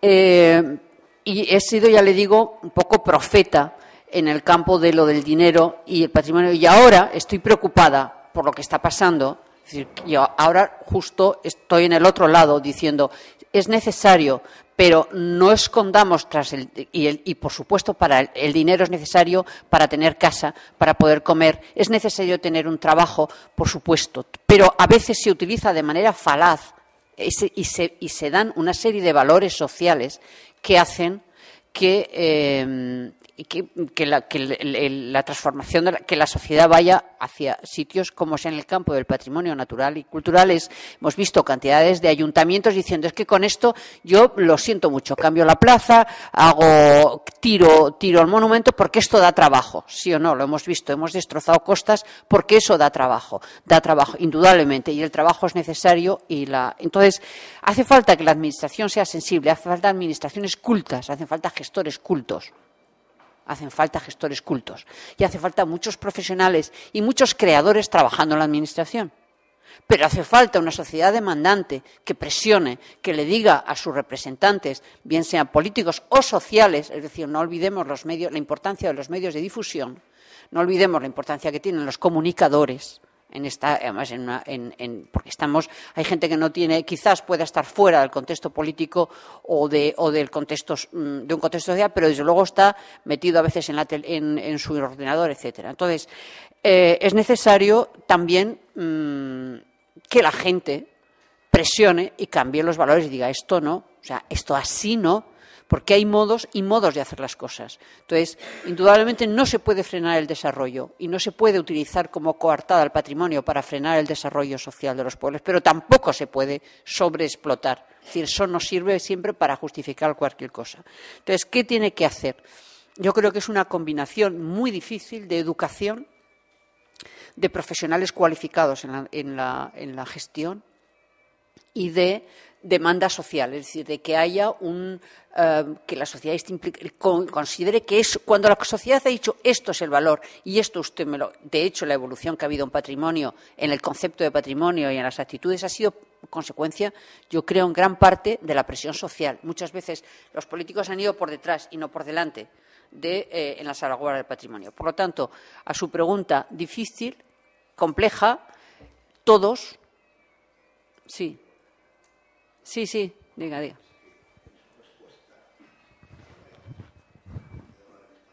Por cortesía a usted. En su respuesta, indirectamente está introduciendo algo que ayer se debatió y que quedó un poco en el aire, que es el hecho de que sea la sociedad la que determine lo que es patrimonio, olvidando de una forma bastante, digamos, ostensible el papel de la administración en la determinación de ese patrimonio. Yo sostengo lo que dije ayer. A mí me parece, ayer dije romántico, hoy voy a decir ingenuo, pretender que sea el pueblo el que determine lo que es patrimonio. Podrá determinarlo en parte, pero no todo, porque por extensión puede suceder que se determinen como bienes patrimoniales lo que no lo son, o a la inversa, que la administración se exceda. Ayer precisamente la tesis opuesta decía lo contrario, que la administración en su papel legislativo o legislador lo que producía pues, a veces eran excesos.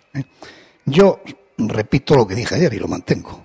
Prefiero la tesis de la administración, aun aceptando que se pueda exceder, como es cierto, a la tesis restrictiva de dejar en las manos del pueblo, con todos los respetos, utilizo el término pueblo, en esa determinación. Entonces, en su respuesta subyace un poco esa diatriba, esa dialéctica, que desde luego para mí no tiene una respuesta fácil. Nada más, muchas gracias. Muchas gracias. Pedro López, María José, María José, gracias. Me llamo María José Martínez. Quiero hacer una intervención muy breve. En primer lugar, felicitando a los dos exponentes. Ha sido uno de esos poliedros, de las caras del poliedro que está enriqueciendo estas sesiones. Y hay dos temas que me han interesado de la propuesta. Uno, el tema del consumo cultural, del turismo cultural, de la cultura de masa, sobre el que es una pena que no tengamos tiempo de profundizar. Yo esta tarde, de todas maneras, intentaré dar unas pinceladas al respecto. Y luego, el tema de fomentar el aprecio al patrimonio a través de la educación. Yo, como docente, entiendo que ese es un gravísimo problema que se plantea en la actualidad. Sobre todo si miramos los planes de estudio si miramos incluso lo que se avecina a la universidad y si miramos determinadas actitudes, actuaciones de la gente frente al patrimonio. Yo recuerdo como una verdadera utopía aquel último artículo de la Carta de Venecia, donde se decía, puesto que la mejor medida para que un pueblo aprecie su patrimonio es su conocimiento, los poderes públicos deben fomentar a través de la enseñanza el conocimiento y el aprecio de ese patrimonio. Lo que no se conoce no se ama. Y evidentemente que nuestros escolares, nuestros adolescentes, incluso nuestros universitarios, necesitan unas dosis importantes de formación y formación en ese sentido. Enhorabuena. Muchas gracias, María José.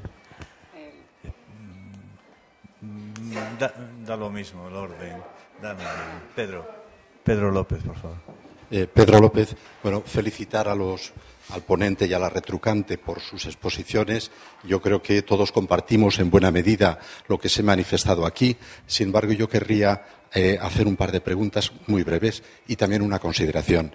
En relación a la creación artística, cuyas múltiples aspectos Antón Patiño nos ha expuesto, yo, sin embargo, aparte de encontrar que muchas de las cosas que dice, lo cual es lógico, podríamos intercambiarla con la creación literaria, porque realmente el linde está ahí cuando nos habla de describir, gardardoar, ampliar la conciencia de la percepción. Yo eso lo puedo asimilar a cualquier tipo de creación, a cualquier tipo de ficción artística o literaria, ¿no? Pero aparte de eso, yo he encontrado en este discurso una desvinculación con el hecho económico que me ha parecido muy relevante. Yo no creo que pueda haber producción artística sin clientes. Eso por una parte. Que también encontré, en cierto modo, una desvinculación en el primer discurso de nuestra querida retrucante, que después he visto que se ha visto compensado. Efectivamente, yo creo que no hay posibilidad de mantener el patrimonio si no hay dinero para ello. De la misma manera que el turismo que destruye también contribuye a la restauración. Y la prueba lo tenemos en esas ciudades europeas masacradas por la guerra, donde ha habido una labor de restauración, reconstrucción, a veces difícil de deslindar entre lo que es auténtico y lo que es copia, ¿no? Y aquí volvemos también al tema de la copia y el original para salvar a los originales. Antón ha mencionado la cueva de Altamira, pero yo podría decir, por ejemplo, que en el Archivo General de Indias ha sido un peligro para la conservación de determinadas series documentales el éxito de su difusión, porque todos los historiadores querían ver y palpar y tocar y manejar determinados documentos que habían sido múltiples veces publicados, mientras que otros permanecían inéditos. Bueno, la digitalización de los fondos ha sido la salvación para muchos de ellos, ¿no? Pero aparte de esto, bueno, decir que básicamente estoy de acuerdo con ello, hay algo con lo que estoy radicalmente en contra de lo que nos has explicado y que a lo mejor es simplemente una cuestión de detalle. Has hecho contraponer a los creadores frente a los gestores en el hecho de la acción contra la sensibilidad. Y eres partidaria de que los creadores puedan gestionar centros culturales. A mí me parece un peligro terrible, independientemente de la buena preparación que algunos de ellos, como pueda ser el caso de Antón, puedan tener para gestionar. Yo creo que eso debe deberse a que tienen dotes de gestores, pero estas dotes de gestores no son lo habitual en los creadores, y la prueba es que cuando hemos tenido creadores al centro de instituciones como el Museo del Prado o la Biblioteca Nacional, como Picasso o como Rosa Regás, ha sido una auténtica catástrofe. Por lo tanto, yo creo que evidentemente hay que tener dotes de gestor y sensibilidad para gestionar el patrimonio, pero no se trata de un valor añadido a cualquier creador el que les confiere, digamos, la posibilidad de gestionar un centro cultural. Muchas gracias. No sé si, Antón, tú quieres referir. Sí, un pequeno matiz, pero vamos, sin importancia, pero eu nunca na miña vida traballei ningún tipo de ámbito relacionado directamente ca xestión. Eu son vicepresidente do Círculo de Belas Artes, que antes, non sei se por un equívoco de Araceli, falou do meu cargo como subdirector. Non, eu son vicepresidente do Círculo dende hai moitos anos, primeiro era vocal, son vicepresidente, entón, que tamén son vicepresidente da entidade BEGAP, mesmo fundador da entidade Fundación Arte e Dereito. Quero decir que con isto que a miña aportación e dos compañeiros, tanto no círculo como os artistas que estamos, Luis Gordillo, Juan Genovés, mesmo dereitos de autor xa abrangue tamén a Heredeiros, fillo de Chillida, filla de Antonio Saura. Representamos, digamos, en VGAP os creadores visuais nos diferentes soportes, mesmo nos soportes pois con fotografía, vídeo, a totalidade, digamos, e non só de España, senón tamén de, bueno, a totalidade, non, a xente que estamos integrados ali, pero que representa un pequeno matiz para dicir que nós temos unha equipa de xestión moi boa, tanto en VGAP cun director xeral e no círculo cun director que no caso pois anterior a anos fora un candidato que eu apoiei, casualmente hoxe o ministro de Cultura, e tamén o actual director tamén apoiei eu esa candidatura e bueno, casualmente naceu en Galicia, pero non están en función nin o apoio meu tamén non obedece a... Por outro lado, como dato curioso, unha anécdota, que isto non ten por que constar en ningún lado, senón un dos nomes que ti decías que ocupou un cargo de dirección da biblioteca era unha candidata en pugna con César Antonio Molina no seu momento e que quedou precisamente, entre outros, co voto meu fora desa... Quer dizer que era unha matización con relación ao equívoco ese de... Eu como creador, como artista, non podería estar nunca por unha cuestión de traballo, porque o tempo é limitado, o tempo humano, e ademais porque é moito máis interesante, do meu punto de vista, como intelectual, digamos, aportar, neste caso, xa non como creador plástico, aportar algunhas liñas básicas que son as liñas que esbocei antes, que son de resistencia a un deseño económico totalitario, que é que ti decías non hai alusións explícitas, pero que decir, todo o texto meu gravita dende o propio enunciado que a era da incertidumbre global, a situación que estamos vivindo no mundo, houve continuas alusións, que decir, Marx non aparece por casualidade no texto meu, que decir, é unha lectura un pouquiño nese sentido sesgada, ou se queres, eu non consigo transmitir con suficiente, vamos, con énfase de abondo, esos aspectos económicos que son tamén é certo que precisarían de moito máis tempo, non? Pero vamos, esa pequena matización non teño nada que ver ca xestión directa cultural, hai equipos fantásticos traballando ali, que eles cal é a importancia básica da Xunta Directiva do Círculo formada por José Luis Cuerda, por Eva Loz, arquitectos, estamos entre da música, da diferentes creadores, pois escoller precisamente onde depositas, digamos, a tua confianza. Cando nos entramos, hubo perda de confianza do director anterior Saínte, que era un arqueólogo, saiu fora e despois de unha crise, digamos, duns meses, entrou ese candidato que vos dicía que casualmente agora é o ministro de Cultura. Logo despois, cando César Antonio Molina pasa ao Ministerio de Cultura, houve un baleiro que hubo que encher rapidamente e atopouse un perfil bastante bo e tamén coincide en certo xeito, aí sí, e aí por aí entendo as verbas de Araceli, que sería un creador, neste caso ambos os dous proceden, eu coido que non por casualidade, do eido literario, do mundo editorial, e entregan unha parte do seu tempo e das súas, digamos, capacidades racionais, entregan, supoño que algún deles, ou os dous, dormindo pouco de noite, sabes? Por decirlo así, pero é importante que o marxe de que non estean, neste caso sí que son dous creadores, dous poetas que están dirixindo unhas naves, non? Pero o marxe de que non estean os propios creadores, por esas cuestións que te comentas, contradiccións ou outras, o que é interesante é que o creador ou algún deles, ás veces, faga este traballo alén da imaxe de esforzo dialéctico, non? De intentar transmitir unha sensibilidade cara á materia, pero, igual que eu tratei de transmitir unha sensibilidade cara aos procesos de creación, se queres un pouco, unha perspectiva un pouco romántica, tamén gravita sobre a última liña do guión meu a sombra de que en algún momento fixen explícita no sentido que asistimos a unha mutación radical da paisaxe económica, efectivamente, toda alusión á razón instrumental e á tecnociencia son razóns á pura economía. Pero a primeira cita dentro das 4 que fixen é de Marx. E logo fixen, con relación á tese do fetichismo da mercancía, que a tese primeira do Capital, fixen unha alusión explícita e logo mesmo, non me deu tempo a matizalo, pero igual que Adorno e Horkheimer, Dialéctica da Ilustración, pesa sobre a sociedade do espectáculo de Guy Debord. A outra gran influencia, eu penso que o cerne conceptual da sociedade do espectáculo é a tese do fetichismo da mercancía en Guy Debord. O sea, que unha influencia canónica do aspecto máis vixente, quizá, de crítica ao sistema de Marx nese manifesto do maio 68, un precedente do maio, publicado no 67, que en España circulou a partir dos anos 70, un poquinho antes nas postrimerías da ditadura, digamos, con moita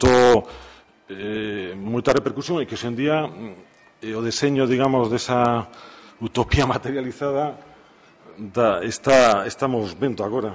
O sea, que sigue sendo, de algún sitio, como Benjamin profético.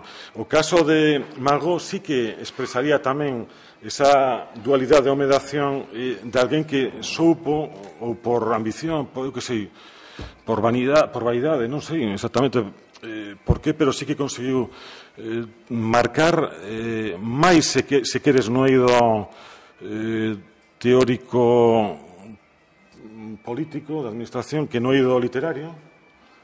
Se cada pesa hoxe en día máis esa influencia pero sí que era alguén que traballou dende moi novo nos dous ámbitos. Son rara avis, eses casos, pero non é o meu caso. Eu son simplemente un pintor que coida que as imaxes da pintura son exactamente as mesmas, os medios son os que cambian con relación ao proceso da maxia poética ou da literatura. Por iso, cando ti dis, isto está falando do mesmo, intercambio, totalmente de acordo, claro, sí. Eu parto dunha descoñecida raíz común, dun sustrato no imaginario colectivo, onde, de cando en vez, siente máis ou menos por algunhas motivacións personais, escarbamos, remexemos neso e lanzamos así alguna cousa, pero non. Logo hai unha faceta tamén no meu caso que explica esas incursións que correspondería máis ben a un rol hoxe conflictivo que sería o do intelectual, que tamén de algún sitio sí que me recoñecería máis aí. No de xestor non, porque o único que xestiono é a economía doméstica na miña casa compartida ca miña muller, o sea que non, nada. Queres seguir intervindo? Sí. Esta é a última intervención porque temos que comer para estar aquí ás 4:30. Muy breve.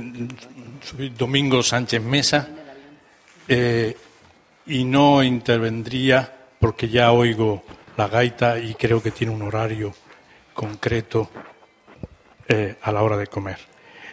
No hubiera pedido intervenir si no hubiese sido tan intensa, tan veraz y tan positiva la provocación que he sufrido de los dos intervinientes esta mañana. La provocación como docente yo, ¿verdad? Es decir, que me interesa muchísimo lo que Antón Patiño ha analizado sobre la naturaleza de la creación y la obligación derivada de esa naturaleza de su proyección, de su comunicación, sin la cual queda incompleta la propia creación.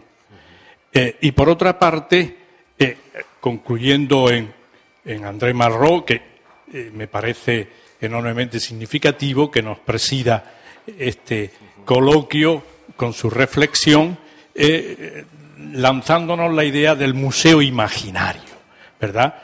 La responsabilidad del museo imaginario.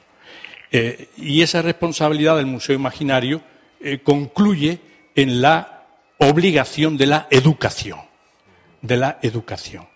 Y me permitiría aceptar que los dos intervinientes, más que ser una trinca al ponente, ha sido un complemento al ponente, con lo cual la idea ha quedado mucho más redonda. Pero, en conclusión, dada la trascendencia social que requerimos que la obra de arte, que la obra cultural tenga, sí que quisiera apostillar en la responsabilidad que la administración pública tiene en la educación, como hemos dicho, en la educación de los medios que puedan intervenir en la verdadera naturaleza de conservación del patrimonio. Muchas veces la administración, por unos intereses insanos de conservación, ha llegado o llega incluso a malentender el monumento, explotar el monumento sin tener la valentía que le corresponde a ella, no al privado, de colocar el límite. Y pongo un ejemplo que lo vivo diariamente. En Granada, la Alhambra. Es imposible que se siga dando la imagen de progresía social, reventar la Alhambra con verdaderas masas de turismo impersonal que está profanando la intimidad y el significado del monumento. Empezando porque el monumento es una atalaya, es una alcazaba y no se le puede hacer una carretera para que el turismo lo visite de arriba a abajo, sino el turismo lo vea de abajo a arriba, para que se entere de lo que es un castillo medieval y una fortaleza. Sin embargo, es la propia administración la que está facilitando que cada día más se reviente la Alhambra de millones de turistas. Se promociona, se incentiva que la Alhambra sea lo más visitado, ¿verdad?, a costa de su propia integridad. Eso es una responsabilidad educativa de la propia administración. Saco en conclusión que la administración, bien, tiene que velar, tiene que luchar porque existan los medios para que pueda existir, mantenerse y funcionar. Pero, ojo, tiene la sociedad que vigilar que esa protección no sea motivo de la profanación y de la destrucción intelectual y cultural del propio patrimonio. Muchas gracias. Simplemente un apunte para pechar. Se está falando de cuestións, conceptos converxentes. Onte falábamos de que hai que ter uns valores éticos como previos á valoración. Despois falouse de que o patrimonio, os bens, poden ser o espacio de resistencia e quedaba así un pouco sin definir. E acaba de definirse aquí por Araceli, dentro dunha perspectiva de ir formulando e concretando os límites e os contidos do que é o valor crítico do patrimonio como factor para poder plantexar desde aí, pois non sei, a reforma social, un plantexamento político responsable, melloras, etcétera, etcétera. E, bueno, pues simplemente acotalo, sintetizalo e deixalo aí flotando. En galego se dice peirar, a néboa peira. Sí, flota polo ambiente en este caso do foro e supoño que pola tarde e mañá podemos seguir desenrolando este aspecto. Moitas gracias, porque Araceli se de que marcha ás 4, xa non vai comer connosco, espero. Sí, voy a comer. Moi ben. Bueno, pues entonces que nos aproveita a todos. Moitas gracias. Sí, buenísimo aquí.